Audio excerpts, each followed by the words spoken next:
गुरु प्यारी साध संगत जी, आप सभी को प्यार भरी राधा स्वामी जी।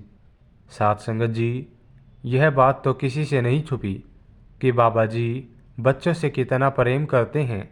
बच्चों के लिए बाबा जी ने लगभग हर सत्संग घर में अलग से पंडाल बनवाए हैं, जहां उन्हें अच्छे संस्कार और सीख की बातें समझाई जाती हैं। कई बार बाबा जी खुद भी बच्चों से सवाल जवाब करते हैं जी। एक बार मध्य प्रदेश से एक जत्था डेरे में सेवा के लिए आया हुआ था। उस जत्थे में एक महिला अपने 6 साल के बेटे के साथ आई थी। बच्चा बहुत छोटा था, इसलिए माँ उसे अपने साथ ही लेकर आई थी। बच्चे का स्वभाव बहुत अच्छा था, इसलिए जत्थे में आए सभी सेवादारों का मन उसने मोह लिया। सभी उससे बहुत प्रेम करने लगे। रास्ते में वह सेवादारों को बाबा जी के प्यारे शब्द सुनाता हुआ आया था। डेरे में भी जब दोपहर के भोजन या चाय का समय होता तो सभी सेवादार उसे घेर कर बैठ जाते और बच्चा अपनी मीठी तोतली आवाज़ में बाबा जी के शब्द सुनाने लगता। उसकी भोली बातें सुनकर सभी बहुत खुश होते। एक दिन डेरे के एक शेड में सेवा चल रही थी और उस दिन बहुत गर्मी थी। बच्चा अपनी माँ से फ्रूटी पीने की जिद करने लगा। माँ ने कहा, थोड़ी देर में ले दूंगी, लेकिन बच्चा जिद करने लगा, मुझे पता है कैंटीन कहाँ है, आप बस कूपन दे दो, मैं खुद लेकर आ जाऊंगा। माँ ने पहले मना किया कि डेरा बहुत बड़ा है, तू खो जाएगा, लेकिन बच्चे की जिद के आगे उसे हार माननी पड़ी। उसने कूपन दे दिया और बच्चा खुशी खुशी कैंटीन की ओर चल पड़ा। कैंटीन में भीड़ थी, इसलिए उसे 15 मिनट बाद फ्रूटी मिली। अब वह शेड की तरफ लौटने लगा, लेकिन बच्चा बहुत छोटा था, इसलिए वह रास्ता भूल गया। शेड की जगह वह दूसरी दिशा में जाने लगा। काफ़ी देर तक भटकने के बाद जब शेड नहीं आया तो बच्चा घबरा गया और रोने लगा। चारों ओर कोई नहीं था, तो वह एक कोने में बैठकर रोने लगा। तभी एक सेवादार भाई की नज़र उस पर पड़ी। वह बच्चे के पास गए और उसे चुप कराने की कोशिश करने लगे, लेकिन बच्चा बस रोए जा रहा था। सेवादार ने बच्चे की उंगली पकड़ी और उसे अपनी सेवा की जगह ले गए। वह सभी सेवादार बच्चे को चुप कराने लगे और उससे पूछा, बेटा, तेरी मम्मी कहाँ सेवा कर रही है? बच्चे को बस इतना याद था कि शेड में सेवा कर रही है, लेकिन डेरे में तो कई शेड थे। सेवादार समझ नहीं पा रहे थे कि किस शेड में बच्चे की माँ को ढूंढा जाए। इसी बीच किसी ने सूचना दी कि बाबा जी दर्शन देने आ रहे हैं। यह सुनकर सभी सेवादार एक पंक्ति में बैठ गए और बाबा जी की प्रतीक्षा करने लगी। एक सेवादार ने बच्चे को भी अपने पास बैठा लिया, लेकिन बच्चा अब भी रोए जा रहा था। तभी बाबा जी वहाँ पहुँचे। सभी सेवादार बाबा जी के दर्शन कर रहे थे, लेकिन बच्चा लगातार रो रहा था। सेवादारों ने बताया, बाबा जी, यह बच्चा गुम हो गया है और इसे नहीं पता कि इसकी माँ कहाँ सेवा कर रही है। बाबा जी मुस्कुराए और बच्चे को अपने पास बुलाया। बड़े प्रेम से उसके सिर पर हाथ रखा और बोले, बेटा, रो क्यों रहा है? तेरी मम्मी अभी मिल जाएगी। लेकिन बच्चा फिर भी नहीं रुका। तब बाबा जी ने सेवादारों से कहा, आप लोग अपनी सेवा करें, इस बच्चे को मैं संभालता हूँ। बाबा जी ने बच्चे को अपनी गाड़ी में बैठा दिया और बोले, बेटा, तू सबको शब्द सुनाता है, मुझे नहीं सुनाएगा? बच्चा तुरंत चुप हो गया और बोला, लेकिन आप तो जत्थे में नहीं थे, आपको कैसे पता चला कि मैं शब्द सुनाता हूँ? आपकी तो फ़ोटो मेरे घर में लगी है, क्या आप फ़ोटो में से भी सुन लेते हैं? बच्चे की भोली बात सुनकर बाबा जी हंस पड़े और बोले, हाँ बेटा, मैं अपनी संगत की हर बात सुनता हूँ, अब मुझे शब्द सुनाएगा? बच्चे ने कहा, ज़रूर सुनाऊंगा, लेकिन क्या उसके बाद आप मेरी मम्मी को ढूंढ दोगे? बाबा जी ने मुस्कुराकर कहा, बिल्कुल बेटा, अब बच्चा बाबा जी से घुल मिल गया था। उसने कहा, बाबा जी मुझे भूख लगी है, लंगर की रोटी खानी है। बाबा जी बोले, यही मंगवा देता हूँ। लेकिन बच्चा जिद करने लगा कि अगर आप मुझे लंगर घर नहीं ले जाओगे तो मैं आपको शब्द नहीं सुनाऊंगा। बाबा जी फिर से हंसे और बोले, ठीक है बेटा, मैं तुझे लंगर खिलाने ले चलता हूँ। इसके बाद बाबा जी ने अपना भेष बदला ताकि कोई उन्हें पहचान ना सके। फिर उन्होंने बच्चे को गोद में उठाया और आम इंसान की तरह संगत के बीच जाकर लंगर घर पहुँचे। बाबा जी और बच्चा लाइन में बैठकर लंगर खाने लगे। तभी एक सेवादार ने बाबा जी को पहचान लिया, लेकिन बाबा जी ने उसे चुप रहने का इशारा दिया। लंगर खिलाने के बाद बाबा जी बच्चे को अपनी कोठी के पास लाए और एक सेवादार को बुलाकर कहा कि इसे इसकी माँ के पास छोड़ आओ। थोड़ी देर बाद बच्चे की माँ वापस आई और बेटे को गले से लगा लिया। सेवादार ने बच्चे की माँ को सारी बात बताई। यह सुनकर माँ की आंखों में आंसू आ गए और उसने बाबा जी का शुक्रिया अदा किया। सभी सेवादार भावुक हो गए और बोले, बाबा जी की लीला निराली है। वे किस रूप में और कब दर्शन दे दें, यह सिर्फ वही जानते हैं। साध संगत जी, अभी आप वीडियो में बने रहिए जी। अब मैं आपको एक और महत्वपूर्ण बात बताऊंगा जी। साध संगत जी, जब बाबा जी को किसी ने कार गिफ्ट करनी चाही तो बाबा जी ने उस गिफ्ट का क्या किया, आइए जानते हैं जी। इस बात के बाद संगत के लिए एक ज़रूरी सूचना भी आई है जी। संगत जी से विनती है, उस सूचना को भी ज़रूर सुने जी। साथ संगत जी, बाबा जी से करोड़ों लोग जुड़े हुए हैं और इन करोड़ों लोगों में कोई बहुत अमीर है तो कोई गरीब है, लेकिन बाबा जी की नज़र में दुनिया का हर इंसान एक बराबर है जी। यह किसी से नहीं छुपा कि बाबा जी अमीरों गरीबों तो क्या, जात पात में भी कोई भेदभाव नहीं करते जी, और अपनी संगत को भी यही शिक्षा देते हैं जी।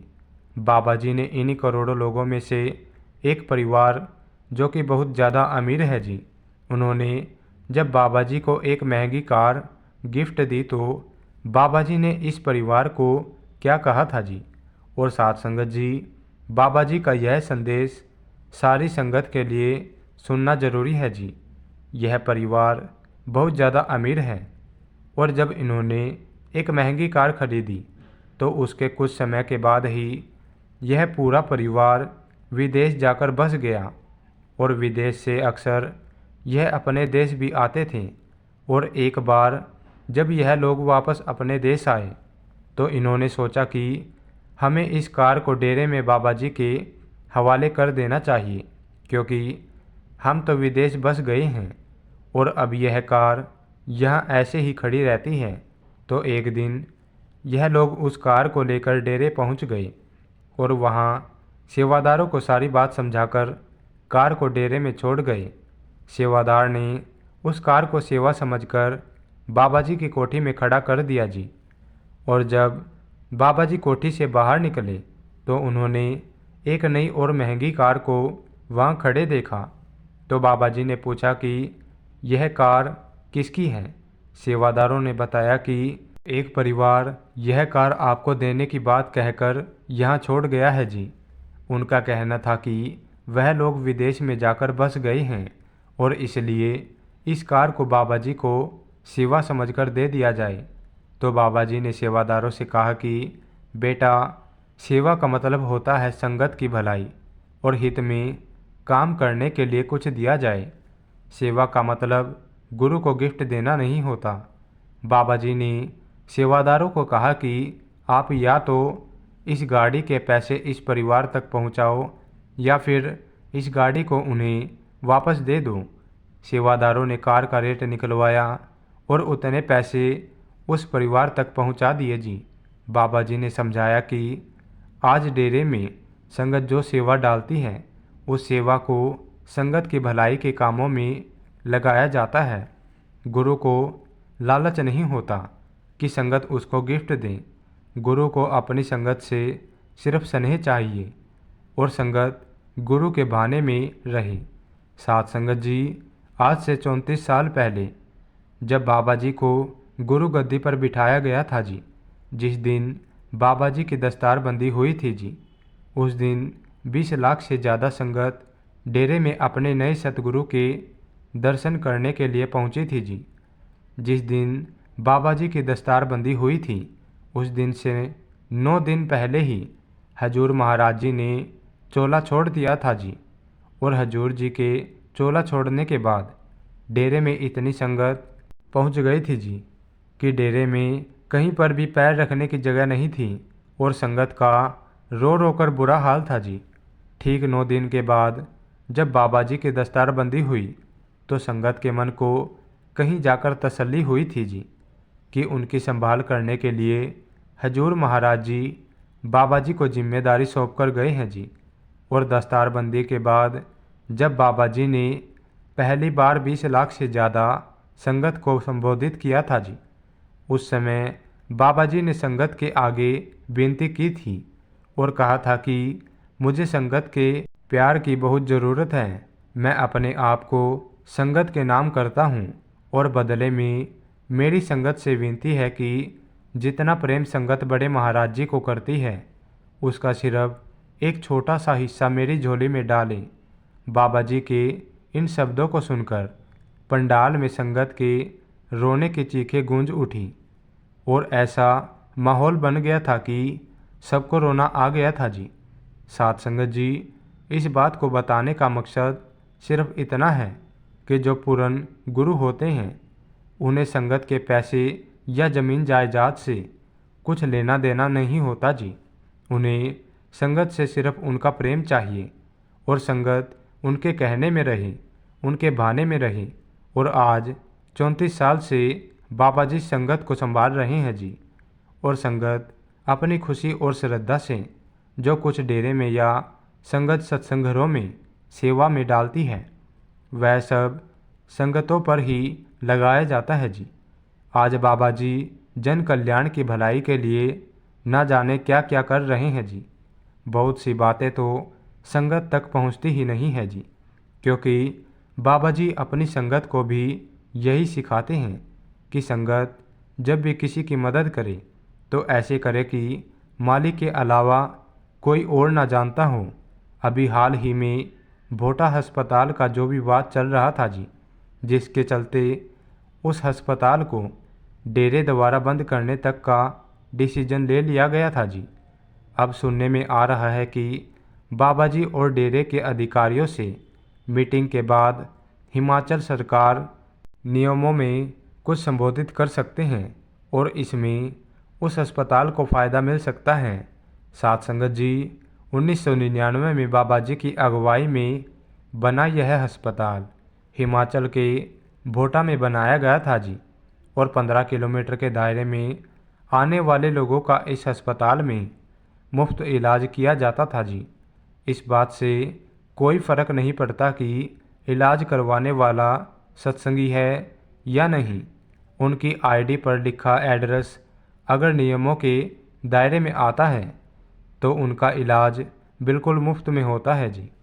बाबा जी को भला क्या ज़रूरत है यह सब करने की, लेकिन फिर भी बाबा जी जन कल्याण के लिए यह सब करते हैं जी। जो सारी दुनिया को दे सकता है, उसको भला संगत के गिफ्टों की क्या ज़रूरत है जी। कोरोना हो या कहीं पर बाढ़ आ जाए या कोई भी विपदा देश पर आ जाए, डेरा और सेवादार बाबा जी की अगुवाई में सबसे आगे रहते हैं जी। और बाबा जी ना जाने कितने पैसे विपदा में फंसे लोगों की मदद करने पर खर्च कर देते हैं जी। साथ संगत जी, एक और ज़रूरी खबर भी आपके लिए सुनना बहुत ज़रूरी है जी। पिछले भंडारों पर सुनने में आ रहा है कि कुछ गैर सत्संगी लोग अपनी बीमा और अलग अलग तरह के फंड में पैसा लगाने के लिए संगत को ठग रहे हैं जी। वह डेरे का नाम लेकर इस तरह के काम कर रहे हैं जी। और भोली भाली संगत यह सोचकर इनके झांसे में आ जाती है कि डेरे का काम है तो हमें इस योजना या फलाने फंड में पैसे लगा देना चाहिए। कुछ ज़्यादा ब्याज के लालच में आ जाते हैं तो कुछ डेरे के नाम को सुनकर गुमराह हो जाते हैं, जबकि संगत को समझना चाहिए कि डेरा कभी भी इस तरह के काम नहीं करता जी। साथ संगत जी से विनती है कि इस तरह के गुमराह करने वाले लोगों से सावधान रहा करे जी, और सोच समझकर अपनी मेहनत की कमाई को किसी भी जगह पर इन्वेस्ट करे जी। बहुत से इस तरह के लोग संगत से डेरे के नाम पर पैसे भी मांगते हैं जी।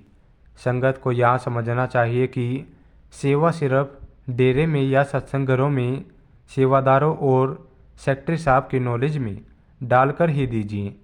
ऐसे किसी भी व्यक्ति को अपनी मेहनत के पैसे मत दीजिए जो डेरे के नाम पर आपसे पैसे मांगकर उनका गलत इस्तेमाल करें। और संगत डायरेक्ट सेवा डेरे के काउंटर नंबर में भी डाल सकती है जी। काउंटर नंबर आपको आपके सेंटर से पूछने पर मिल जाएगा जी।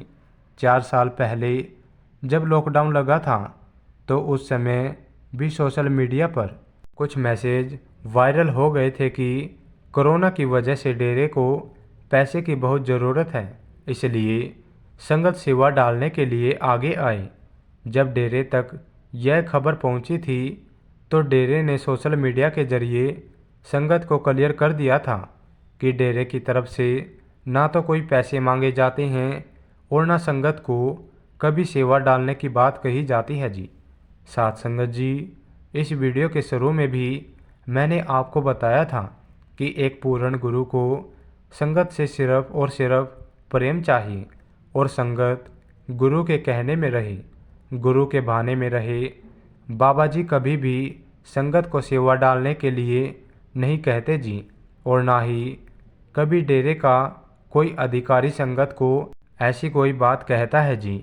संगत अपनी मर्जी से अपनी श्रद्धा से सेवा डालती है और उन पैसों को परमार्थ के नेक कामों में खर्च किया जाता है जी। साथ संगत जी, इसी के साथ मैं आपसे विदा लेता हूँ।